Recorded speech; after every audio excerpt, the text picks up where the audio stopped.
Today's review is sponsored by Brooklyn, the happy poodle whose house I'm staying at for the next couple weeks. That's right, I get to visit Brooklyn while in Massachusetts. Who else can say that? Watch it, Alan, I'm shooting.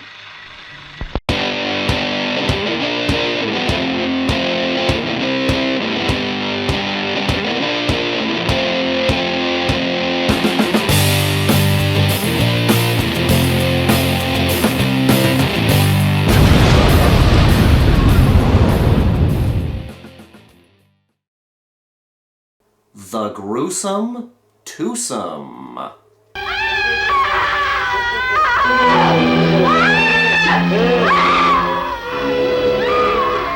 Another video, another completely different location. Yes, hopefully we'll get back in front of my collection one of these days, but once again I am out of the house. This time I am at Brooklyn's house. She's a happy little poodle. Yeah, I wanted to get a video out to you guys while in another location, so typical disclaimer, I apologize if the lighting is off, I apologize if the audio is weird, this is just the best location in this house to film and all the rest of it. But with that, let's talk about Herschell Gordon Lewis. I'm not ashamed to admit it, I'm a Herschell Gordon Lewis fan. I would not go as far as to say that I am a defender of his movies, even though I do sort of defend them here and there. But I would say I'm more of an enthusiast of his films, because I understand that a lot of people are not fans of Herschell Gordon Lewis's movies. They are an acquired taste, or an acquired lack of taste, as some people would say.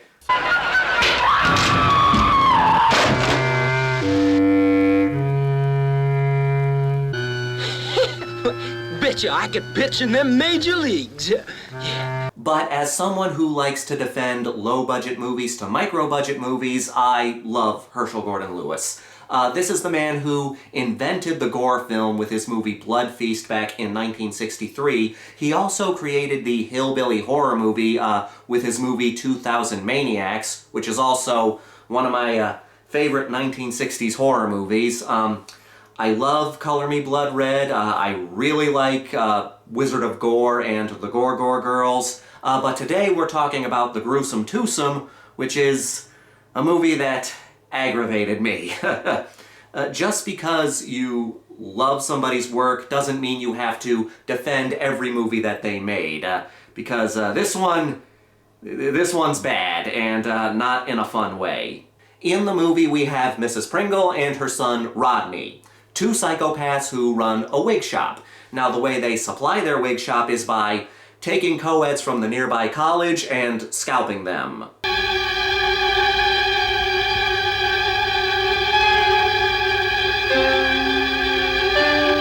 Then we have the main character, Kathy. She's a student at the college and she is also obsessed with mysteries.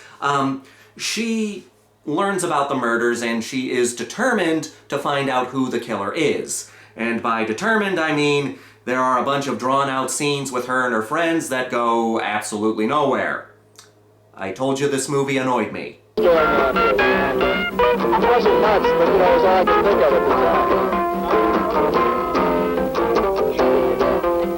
So what's happening over the door? Now, I am a defender of micro-budget filmmaking and trashy movies. I have a whole series dedicated to showing love to micro-budget movies and trashier movies. Basically, showing an appreciation for movies that are considered trash either because of their small budget or their more dirty, raunchy subject matter. The Gruesome Twosome would not be included in that series, and it breaks my heart because I love Herschell Gordon Lewis's Blood trilogy so much. Those movies are very rough around the edges, but they have that low to no budget charm to them. You can tell that the filmmakers did what they could with what they had. Yeah, they would fit more in the so bad it's good category, but you can see the effort put into those three movies.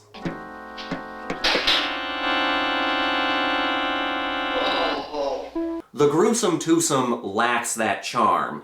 You can see the potential in this flick. There is something here that could be an entertaining gore flick. The villains are fun in that over-the-top, micro-budget kind of way, but they're not in the movie enough. And now that you've been such a good boy, Mother has a present for you.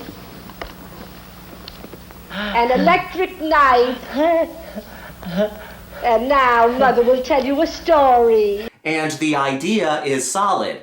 Two psychopaths running a wig shop, and the way they supply their wigs is by getting people and taking their scalps. But it's not utilized enough in the movie. Not even in a so bad it's good kind of way.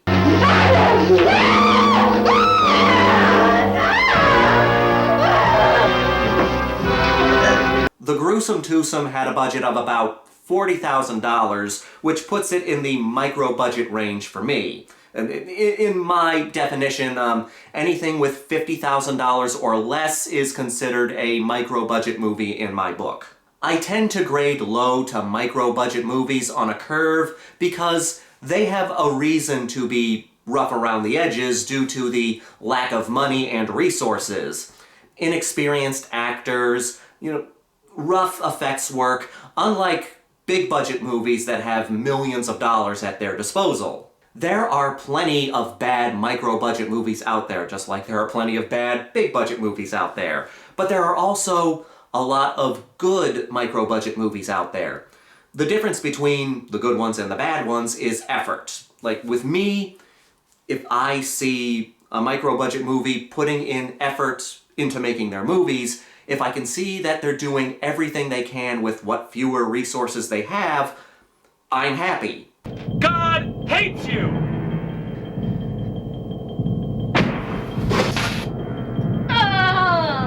The most common things you will see in bad micro-budget movies is padding and not really using their idea. Padding is the biggest issue with the Gruesome Twosome. There is so much unnecessary padding in the Gruesome Twosome, and I always want to clarify that slow pacing does not equal bad pacing. There are plenty of movies out there with slower moments that have a good pace. When I talk about bad pacing, I'm not talking about fast pacing versus slow pacing, I'm talking about good pacing versus bad pacing.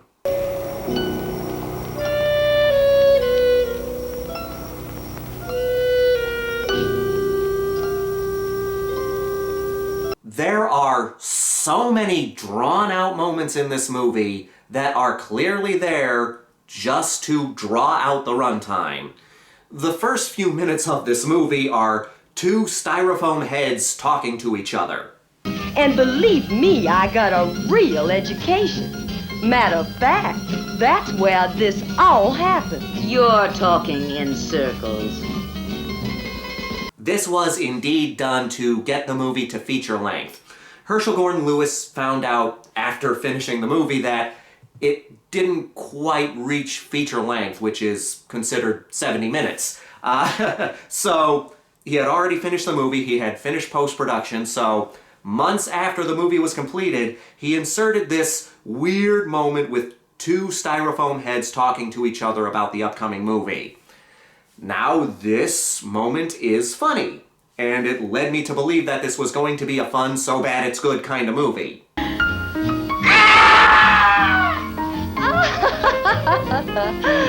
Experiencing is believing, as Mrs. Pringle always said. Sadly, it was not. This was just a taste of the obvious padding. We have this scene where our main character, Kathy, is hanging out with a bunch of her friends in her room. And the girls just start dancing. Now, the camera does change angles a couple of times, but for the majority of the scene, we're just watching these girls dance in this one static shot. It adds nothing to the movie, not even entertainment.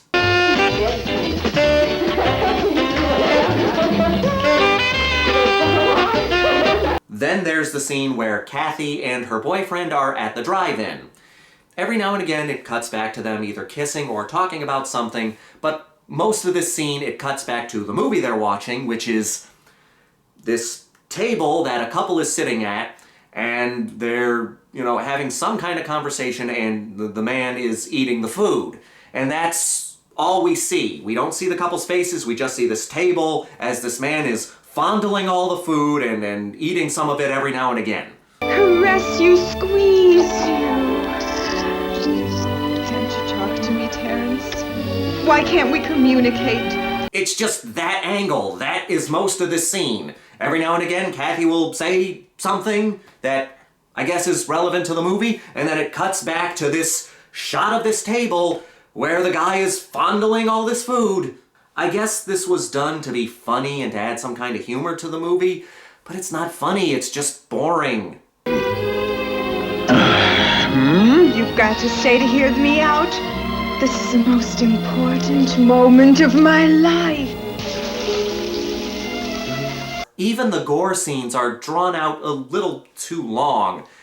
And they're all set up the same. Mrs. Pringle gets a girl into the house and then locks her in the basement area where Rodney is waiting to kill them, and then it cuts to this exact angle. Hey! Mrs. Pringle! It's that same angle every time we cut to the basement, and then Rodney comes in and kills the woman. Now, there aren't that many kills in the movie, and each kill is a little different from the other, but it's usually filmed from one angle, and it's drawn out for just a little too long. I love gore. I'm a gore hound. I'll admit I do prefer suspense over gore, but I do love a good gory horror movie. But it's important to know when to end your gore scene, or at least end the gore effect. Or, at the very least, do something to keep it fresh. Because if you don't end the scene, if you don't change the angle, if you don't change things up a bit, the kill becomes stale fast. And that's the case with these kills. We're usually seeing the kill from one specific angle, and then the scene is just kind of drawn out, like the character's dead, and then but the scene continues, and it gets to the point where you're just like, okay, can we move on?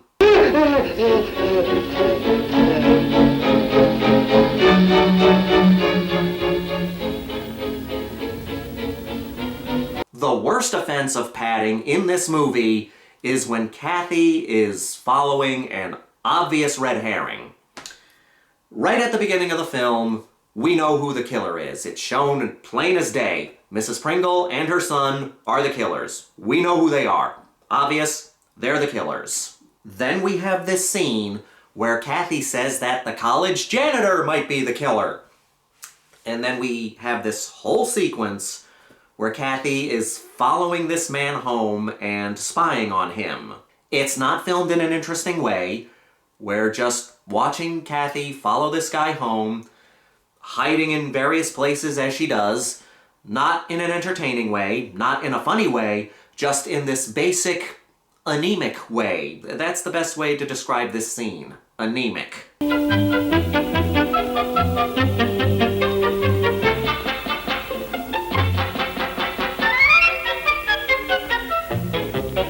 And we know it's not going to lead to anything, because we already know that this guy is not the killer. So it's a big waste of time. It would have been fine if it was an interesting waste of time or a funny waste of time, but it's not. It's just a waste of time. And what makes it even worse is that this whole sequence goes on for almost 10 minutes in a 70-minute long movie. I know 10 minutes doesn't sound like a long time, but in movie language, a few minutes can be an eternity.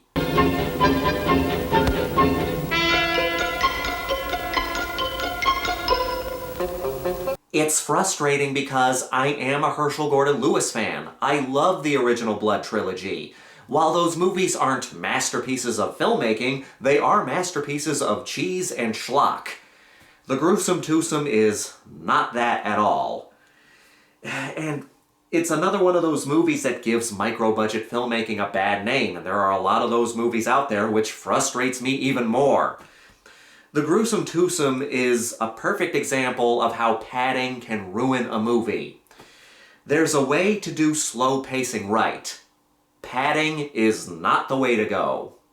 And with that, let's get to the Grindhouse rankings. We've got a body count of 4, but that includes the styrofoam head at the beginning. Hey, I gotta get some fun out of this movie. The kills consist of scalping, electric knife decapitation, a machete to the gut, and a knife to a styrofoam head. I don't care, I'm counting it.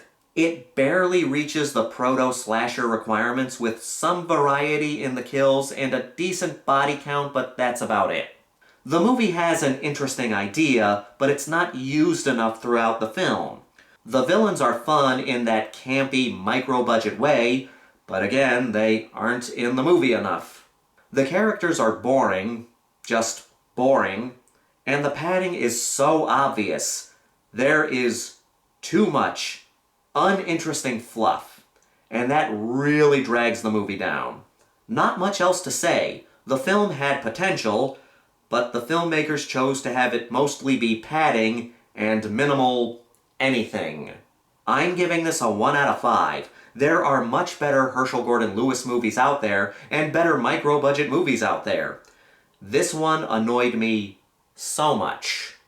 As always, I want to thank all of you for continuing to watch and support this channel. Please leave a comment down below. Let me know a movie that you have seen that had the most unnecessary padding. This is the Maniac and Brooklyn, here to remind you that the Grindhouse will never die. Dogs make everything better. Hi.